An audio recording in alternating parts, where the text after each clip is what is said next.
So those of you who were here last week got to hear Father Brian talk about having a conversation with a friend of his who said, it's going to be great that you're at the CSC, you can walk them through the election.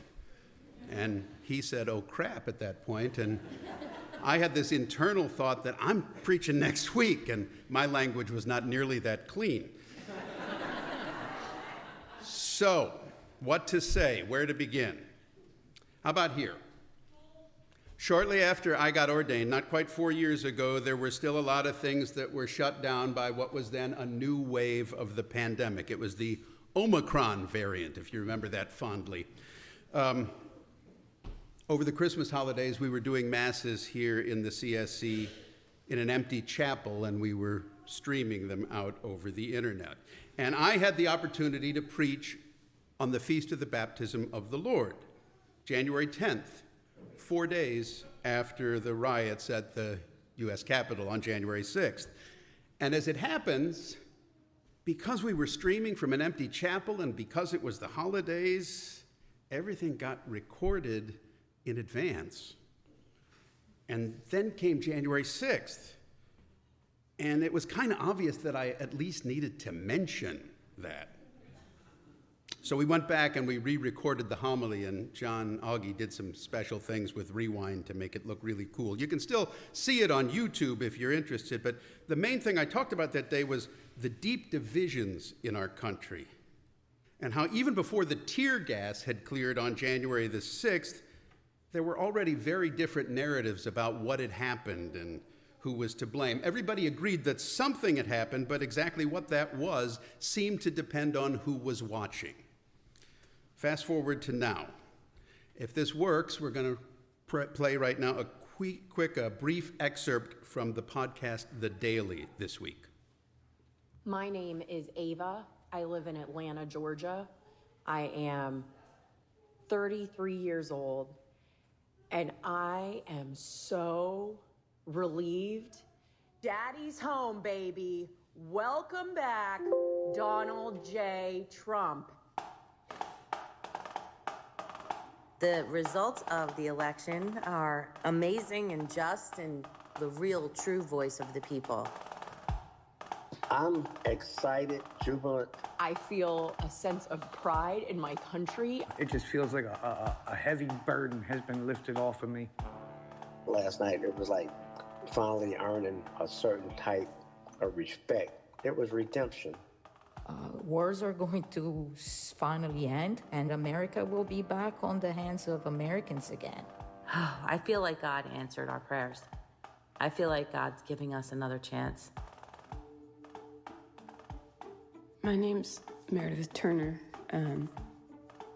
I live in Virginia, and I'm heartbroken, and I'm terrified. I'm feeling more than just sad. I'm scared. I'm worried for my patients who might not be able to be covered under the Affordable Care Act. I'm so surprised. I really thought that we were ready to move on from this guy. I feel like I'm out of touch with America. I guess the opposite is true. More people love him than ever. I just feel like I don't know this country anymore. So, I'm glad all those divisions and conflicting feelings are behind us now. It seems like maybe we are as divided as ever. As you heard, some are overjoyed at the results of the presidential election, and others haven't slept very well since last Tuesday. So what now? Well, I want to take a look at today's readings about those two widows, because I think they might remind us of something that God wants us to carry on and be kind, whether or not we agree on everything or even agree on anything. That widow in today's first reading was from Zarephath, which was located in the southern part of modern-day Lebanon. When the story begins, she's preparing to make the last of her food, and when her flour and oil are gone, she'll have nothing left, and she and her son will starve. And although she probably was a Gentile, she had different beliefs from Elijah, the prophet of Israel, but she still decided to take care of him. At the time, there was a great drought. People were destitute, they were hungry. And this stranger shows up and meets her and says, I know you're pretty much out of food, but why not feed me first and then you and your son can eat later? Now, she could have reacted differently. She could have told Elijah to stick it, but instead, she took care of him. She risked her own well-being and that of her child, and she fed him. And then, in today's gospel, we hear about a different widow who puts a couple of small coins into the temple treasury. It was all she had. She was a widow, meaning that, as Jesus says in the gospel, she was the sort of person the scribes took advantage of. Jesus' exact quote was, "They devour the houses of widows." Still, she decided to give what little she had to the temple treasury anyway. Now, I've heard in many homilies over the years that the example of this widow depositing her coins is meant to show that we're called to give everything to God, but I think there also might be something else going on here, because Jesus made his thoughts pretty clear when he said that those scribes devour the houses of widows. And now here's this widow, a woman with nothing, and still she gives to the temple treasury. Now, you might ask about this point, what does any of this have to do with the election and with the ways that different groups of people in our country can think so differently? Well, let's take a closer look at Jesus, this poor widow, and the scribes. I want to start by pointing out a key difference in how these people relate to one another. First, Jesus notices the widow. He praises her. I kind of doubt that the scribes responsible for that temple treasury noticed those 2 coins, but Jesus did. Jesus changes things by noticing what few others pay attention to.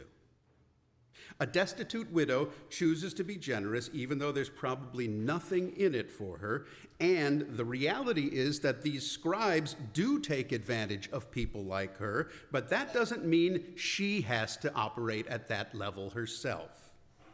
Her contribution counts for little in the eyes of those who keep track of such things, but Jesus notices. And Jesus asks us to notice that even as the world takes advantage of that widow and leaves her with so little, she chooses generosity. She doesn't complain about how she's being treated. Instead, she gives. When I think about those who woke up on Wednesday morning feeling like they got the short end of the stick, I wonder whether the widow's example shows that even when things don't work out, you don't have to lead with resentment. I think there's also a lesson for those who enjoyed what happened on Tuesday. You may be on the winning team, but you don't have to be like the scribes and devour those who went a different way. In fact, I think it's important for both the winners and the losers to move past bitterness and choose generosity. In the tiny piece of the world where those widows lived, things improved just a tiny bit because they chose to be generous. Now, that's either admirably selfless or it's really stupid.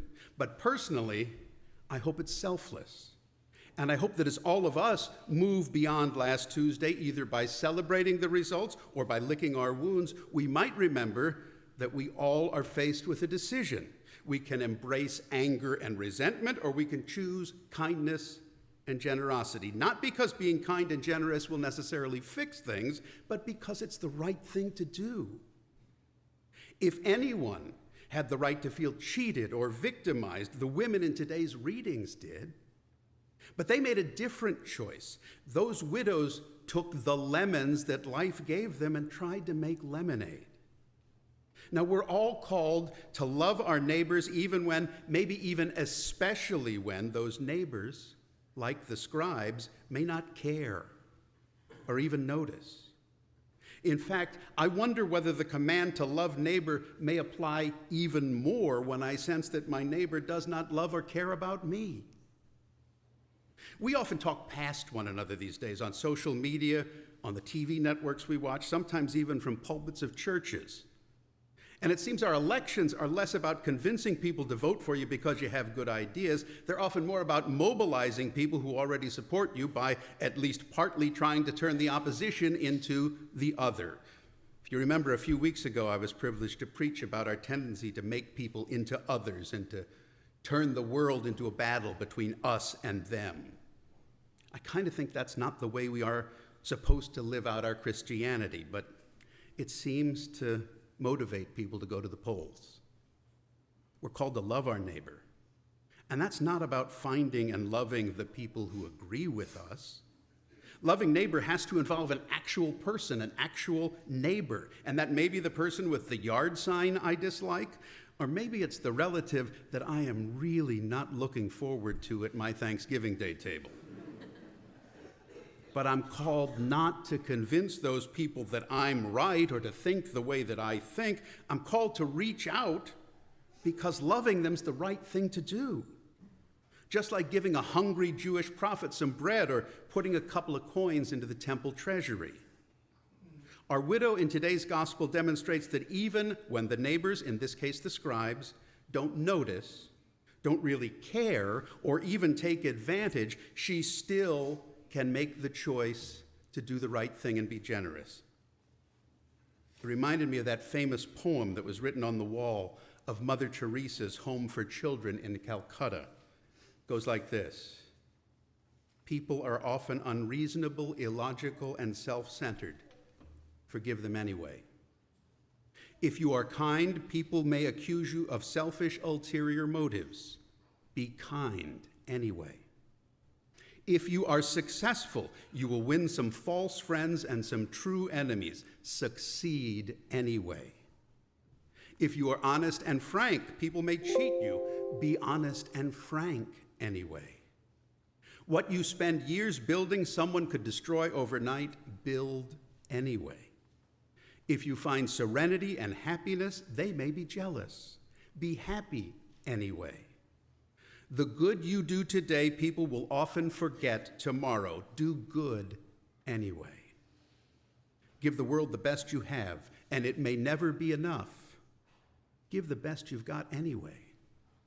You see, in the final analysis, it is between you and God. It was never between you and them anyway. I don't know about you, but I think today's stories of these destitute widows helping anyway challenges us not to close ourselves off, not to embrace anger and hatred and divisions in our country or our church, our neighborhoods, or our families. Those women challenge us to try something different. Now, the world may not notice, but Jesus will notice.